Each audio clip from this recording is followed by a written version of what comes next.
Today's episode is brought to you by Pet Angel Adoption and Rescue.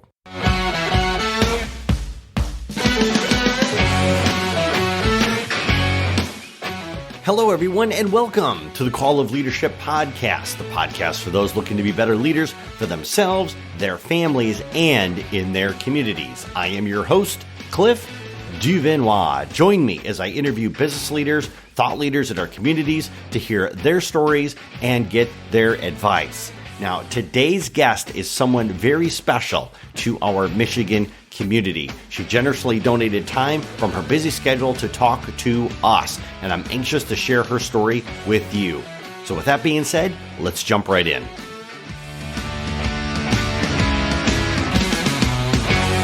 Hello, everyone. Welcome to the Call of Leadership podcast. Today, I have the honor and the privilege of interviewing somebody who really doesn't need an introduction. When I was telling people that I was going to interview her, everybody knew instantly who she was. She's kind of like everybody's grandmother. Today, I am honored to welcome to the show Dorothy Zehnder from the Bavarian Inn Zehnder family. How are you, Dorothy? I'm doing very well, thank you. Great. So what I would like to do is, because you have seen and experienced a lot. So what I would like to do is take a little bit of go back in time and kind of ask you some questions about some really key pivotal moments in your family and the community's history. So the first question that I would like to ask is, the Fisher Hotel existed and you worked there. I did. And then in 1950, Tiny and yourself decided to buy the Fisher Hotel. We did. Now, the restaurant business is tough. What made you and Tiny think that you could be successful at running a restaurant? Well, we had a background of restaurateurs. I was a waitress here at Fisher's. I worked for the Liddy Fisher family, and then when their son was of age to take over, then I worked for Elmer Fisher and his wife Marcella. So I worked for them, and I always liked the restaurant business. So when the restaurant was, I'll have to go back a little why we did actually buy this. In 49, we had a bad snowstorm, and the Fisher family had on their menu, as did the Zehnder family across the street, had the same thing on their menu. They had duck, chicken, goose, and turkey. And the bad snowstorm came overnight, blocked all the roads. Nobody could get into Frankenmuth. Well, we had all that food here, and what are you going to do with it? Nobody came to town for Thanksgiving. So Elmer Fisher decided he did not really like the restaurant business that well, but he took it over from his family because they were of age to get out of it. And then he said, well, this is it. He's going to try and sell the place. So my husband collected garbage. He had a garbage route, and he collected garbage here at Fisher's, at Zehnder's, and also at the Henry Fisher Hotel, which was up the block here just a minute. And then, so Elmer Fisher said to my husband when he was here one morning, are you folks interested in buying this place? I'm ready to sell. And of course, that was a shock to my husband because Fisher's were more, Zehnder started meagerly. Okay. And Fisher's were already established when Zehnder started their restaurant across the street. So it was a shock to the Zehnder family. So this went on for about 6 months, and the Zehnder's didn't want to buy it. Well, they didn't have no money.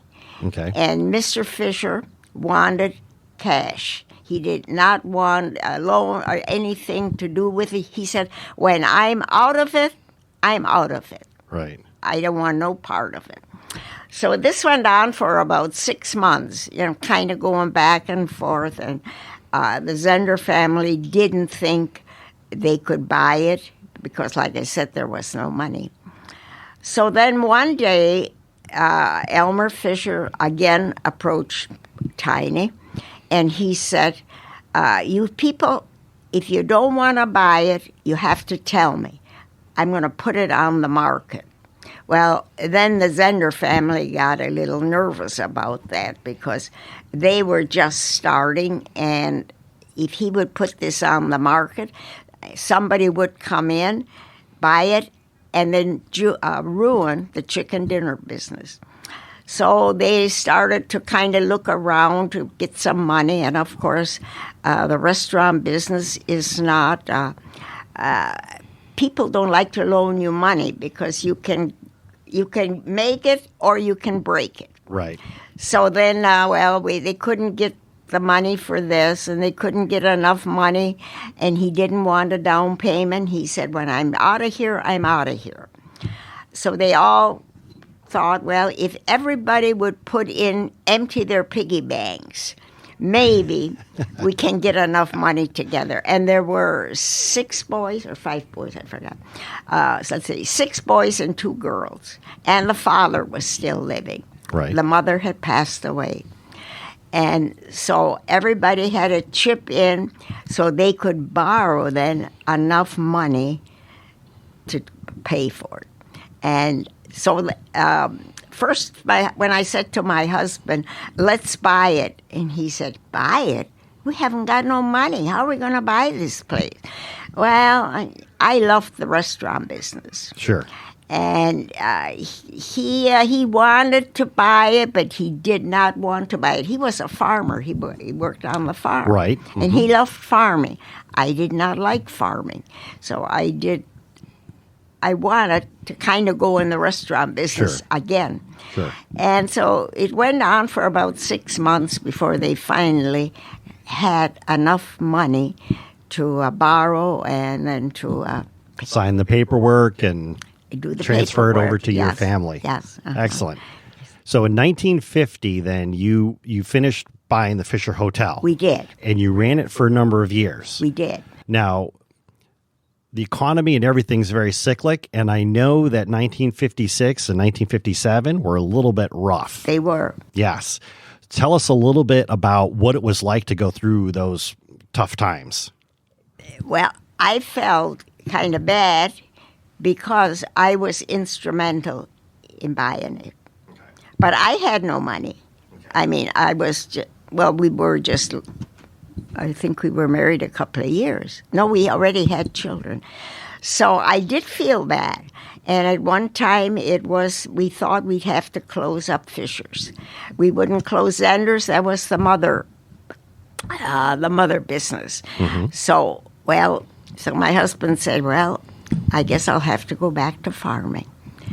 And I did not like to hear that news because, like I said, I didn't care for farming. So we struggled, and we couldn't do any improvements because with the money we borrowed, they wouldn't allow us to do any improvements for so many. I guess it was 10 years. Wow. And so it was rough. There were many sleepless nights that I thought, this is it. So we couldn't hire much help because, like I said, there was no money. Yep. So we worked very long hours, and we worked hard. Those years were hard, but in the end, it did pay off. We did finally, after we were...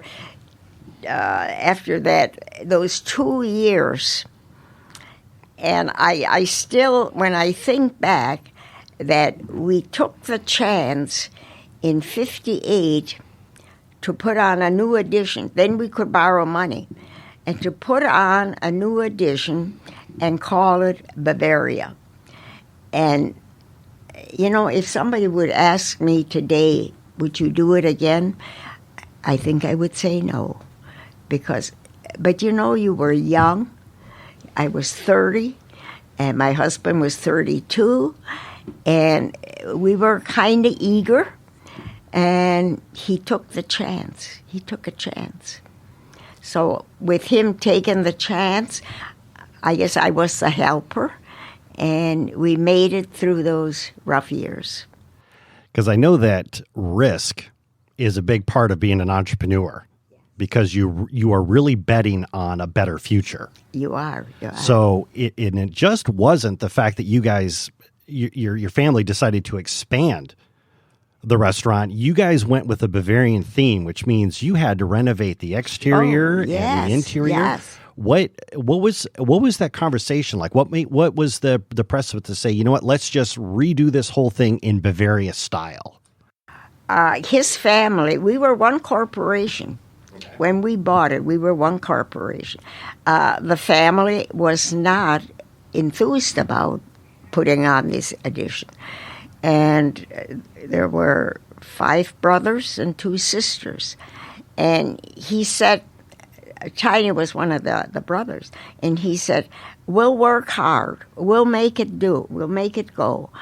And, of course, we did. And then, of course, he had to meet with architects and get someone to build this place.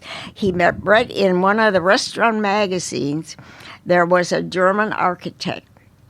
And he contacted him. He was out of Chicago. And he contacted him and, give him the spiel about the building and everything else. And he said, at that time, we were not thinking of changing the decor or changing it. And he said, this architect said, I will design a building for you, but I will only design it in Bavarian style.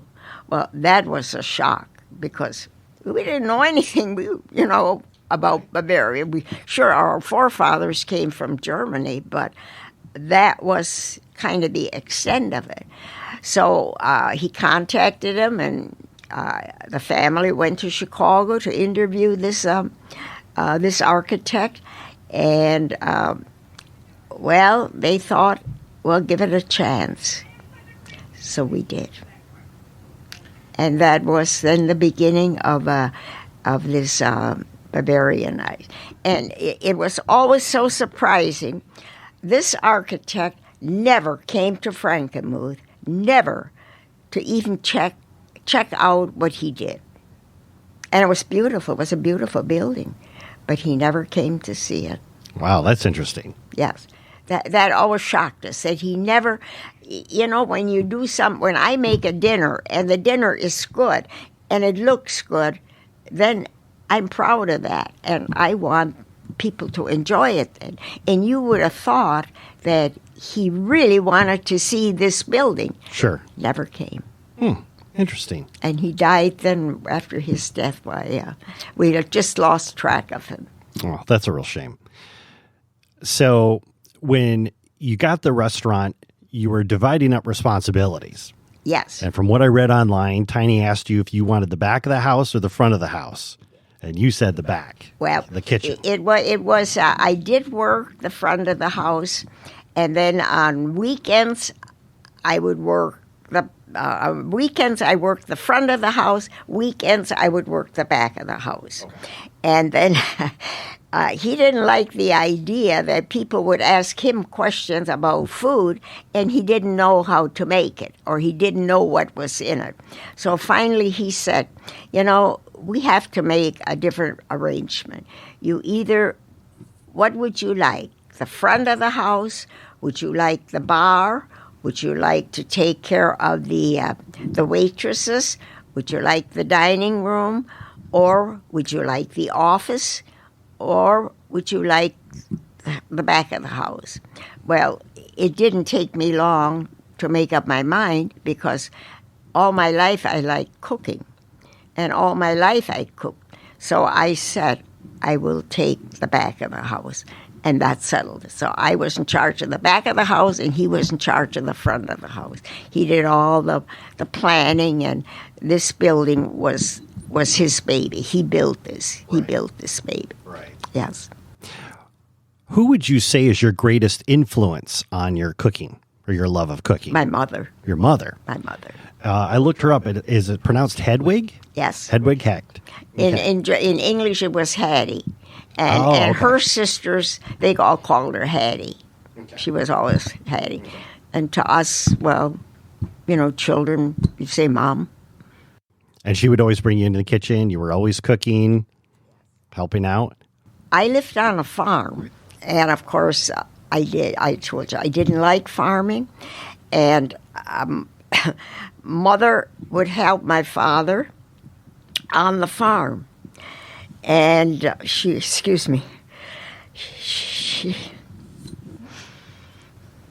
I get kind of emotional. She was a wonderful person.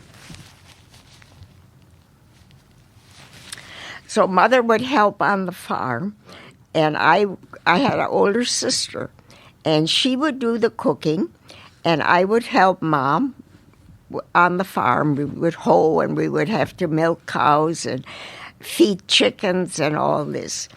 And then when my sister got married, I got her job in the house. Oh, wow. So I thought that was kind of special. So I could do the cooking, and then Mom would still work on the farm with my father.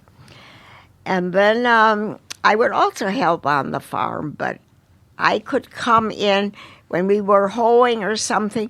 I could come in at 11 o'clock and make lunch. So that was kind of a perks for you. You got an hour off, and you could do the cooking. Sure. And my brother had to stay and help Mom. So that was special. So I would do the cooking, and for lunch we'd eat lunch, and we'd quick do the dishes, and out on the farm we would go again. And, you know, this was not in the winter, but it was in the summer when you would do hoeing and planting and things like that. My brother was 10 years younger than I was, so he wasn't much help at that time. So speaking of cooking, I've got my producer, Miranda Urbanzik, in the studio with us today, and actually she has a question that she'd like to ask you. Okay, Miranda. Why did you decide to specialize in family-style chicken dinners? Well, the family-style chicken dinner already was in existence before the Zehnder family bought the Zehnder restaurant. The Fisher family was here before we were. So the chicken dinner was already well advanced. Of course, there were lumbermen. The lumbermen were here, and they would eat, we would call it a boarder's dinner. And then, of course, the word got out, and people from the city would come and enjoy a chicken dinner. And so that's how kind of then the three restaurants in a small town, that was a lot. It was a lot. But that's how it actually came in existence. And then at that time, we would use heavy hens. Our chickens were 5 and 6 pound hens. And you had to boil them, and you boil every one. You had a test. It's not like now you put 90 in a vat and you have a hoist and a lowers it, and you don't have to handle each one. At that time, you had to handle each chicken to check if it was done or not. Sometimes they were older chickens, and they were not the best. But then my husband, I have to give him credit for that. He started then with a younger chicken. So our chickens now are between 2.5 to 3 pounds. And that was a big turnover when we decided to go with younger chickens. That, again, took a lot of courage because we didn't know if the people were going to accept this. And it maybe took a couple of years till then you had to buy different equipment, and then you had to buy everything. It was just something you had to really work with. And that was Tiny. He did that. He worked everything out. And then the Zehnder family, at that time, also then changed over. His brothers were still over there running the place across the street. So he had 2 brothers over there, and he was here. So it was a challenge for us. It was not easy.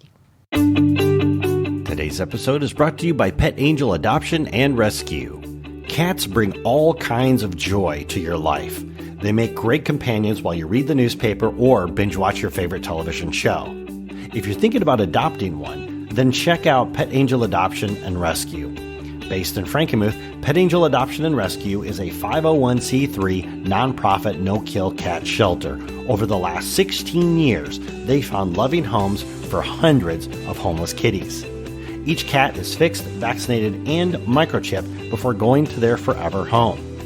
While waiting for you to adopt one, Pet Angel Adoption and Rescue has a superb, all-volunteer staff that loves and cares for each and every cat.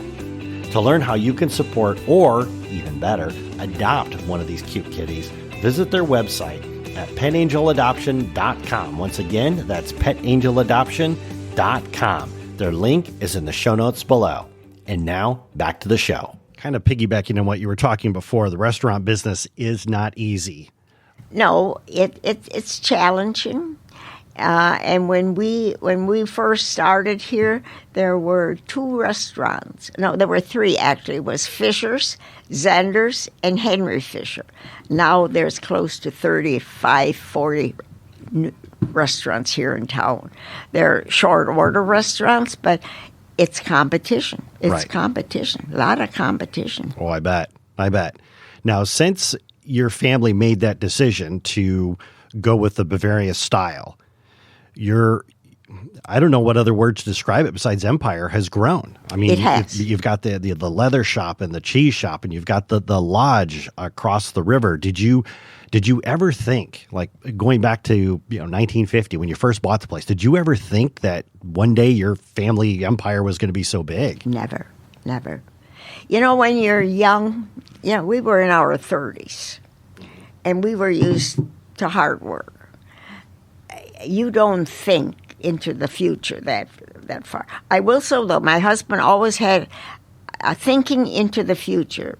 He was an entrepreneur for the future, and he always that was you have to do this for the town. He did many projects for the town that people never knew that he would. And then once I said, Tiny, you can't give all that money away. We haven't got it. We need it. Well, he says, you got to build up the town. So he was very instrumental that the town went Bavaria. And he did. Because I read in my research for this interview, I read more than one article that talked about how, like when a new business would come into town, he would be one of the ones that would be championing making sure that they decorated their building in the Bavarian style to carry through that, to really transform Frankenmuth into the little Bavaria, Michigan's little Bavaria. Yes, he did. And they used to call him Mr. Frankenmuth. Now that I didn't come across in my research, yes. But that's okay. So for Mr. Frankenmuth, and I have to ask this question because this was something that I was thinking back in my childhood about something that the Zehenders did to impact me. And I remember the day when my mother came into my bedroom and said, we're going over to Frankenmuth. So we came over here and we drove across the wooden bridge for the first time. Really? Yes. Oh, wow. It opened in 1980. Yes. The bridge did. And I remember our first time going across. I was so scared because I was thinking of... you were scared. Yeah, I was, because it was a wooden bridge. I was like, oh my goodness, we're going to fall through, da-da-da-da. But I remember we waited probably maybe 20 or 25 minutes to drive across the bridge. Really? Everybody was doing it.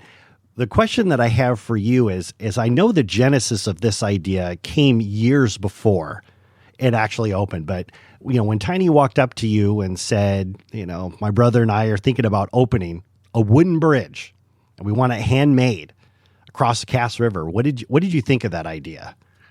He didn't ask me. Oh, okay. No. At that time, it was the family. I was actually, they ran both places, they had, It was a family that ran the business. I just worked at the time.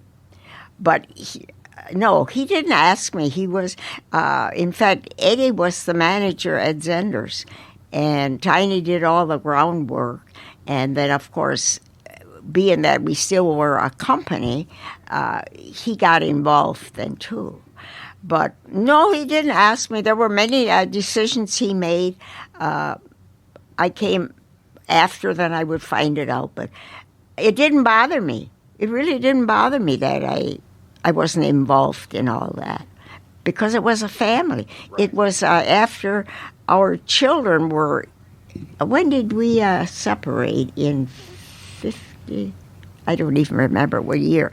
When our children then came into the business, and then we, let's see, how did that work again?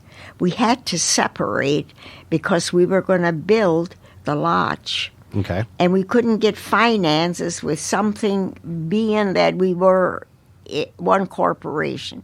So then the Zehenders and the Bavarian Inn split.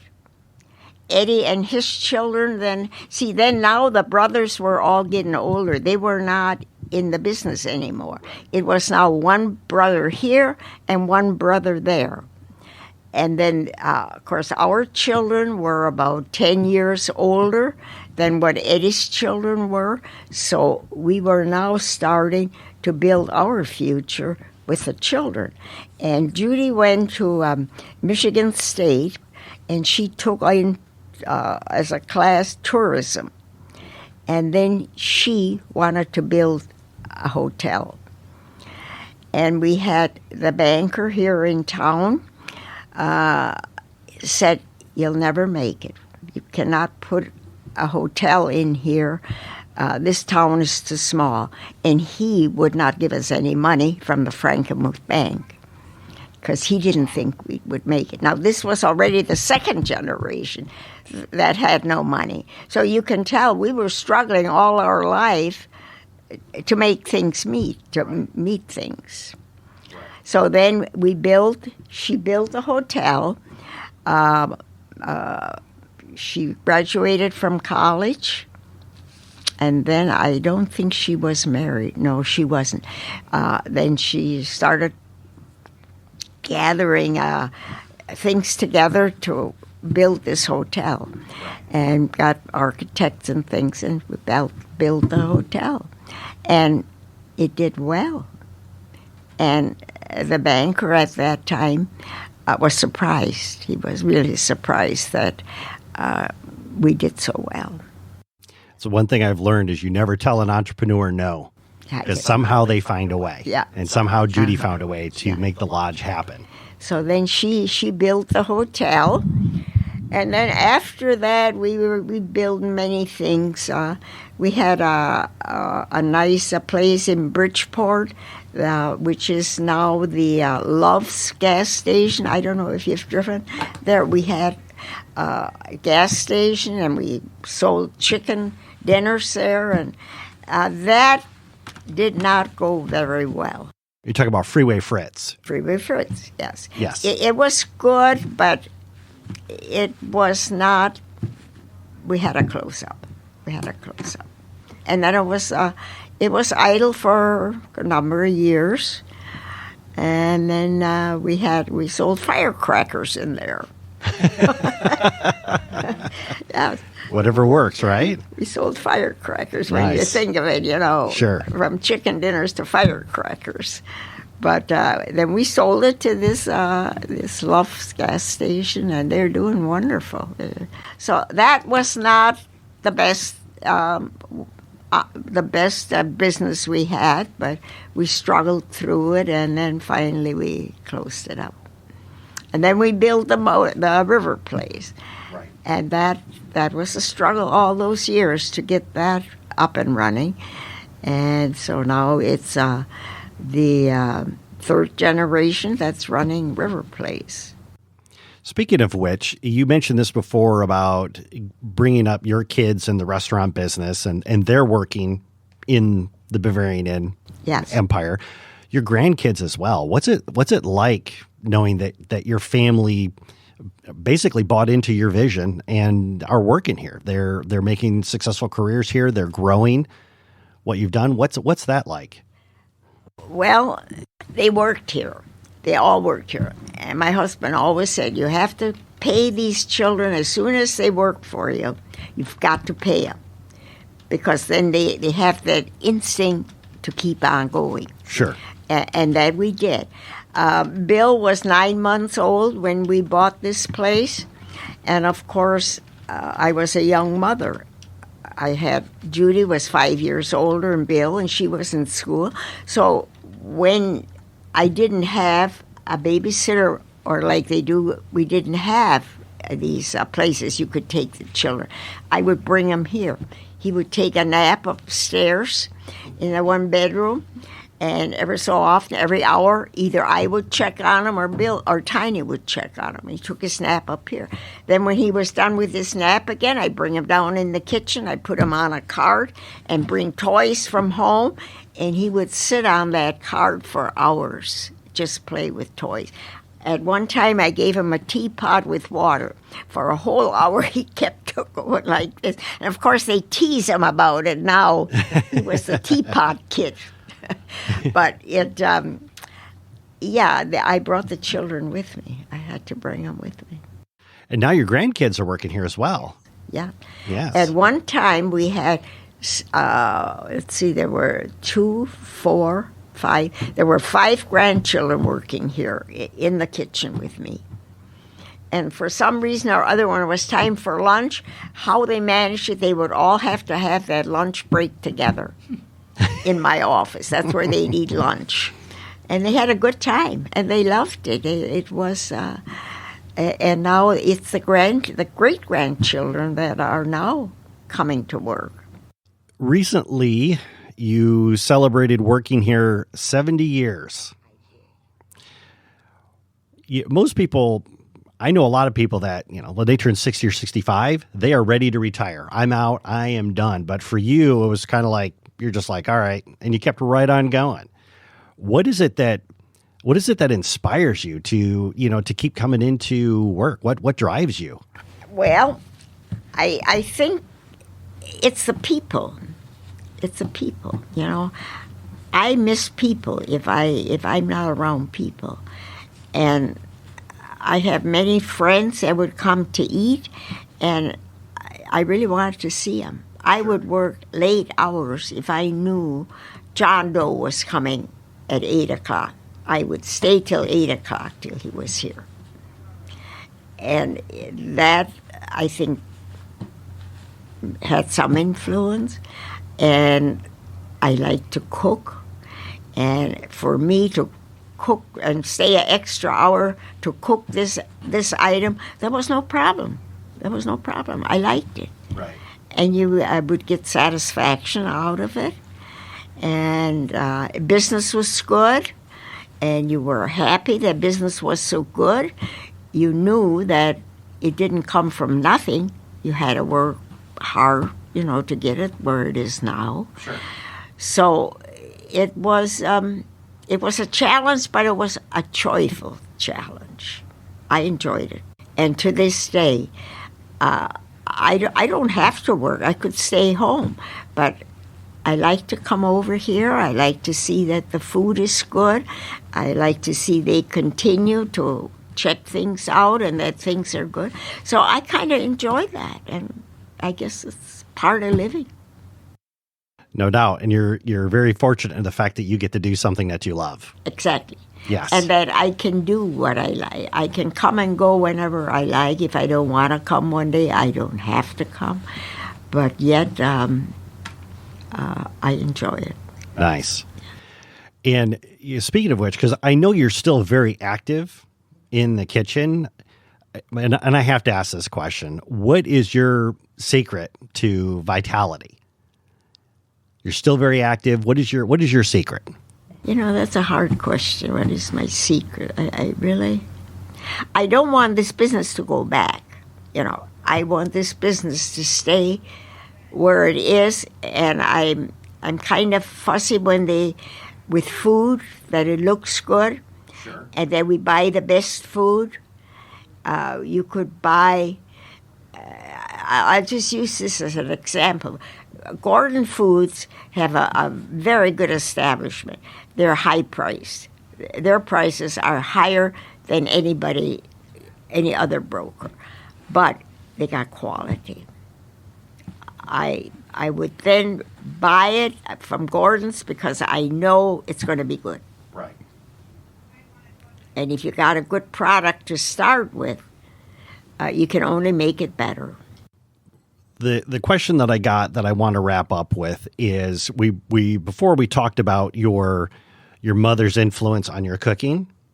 What do you think she would say if she knew that you had literally cooked meals for millions of people over the last 50 years? What do you think she'd say? Mom would be very proud. She would be very proud. She would say, "Why do you work so hard?" That's what she used to say. Because she would come over, and after my father died, she would come over and stay with me. You have to excuse me. You wouldn't think you'd have to cry after your mother was dead for 20 years. Your love for your mother never goes away. My mother worked very hard in her life.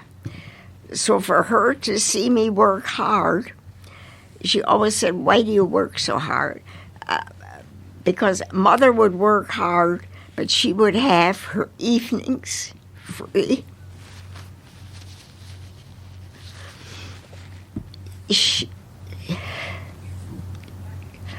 I'm sorry. Let's take your time.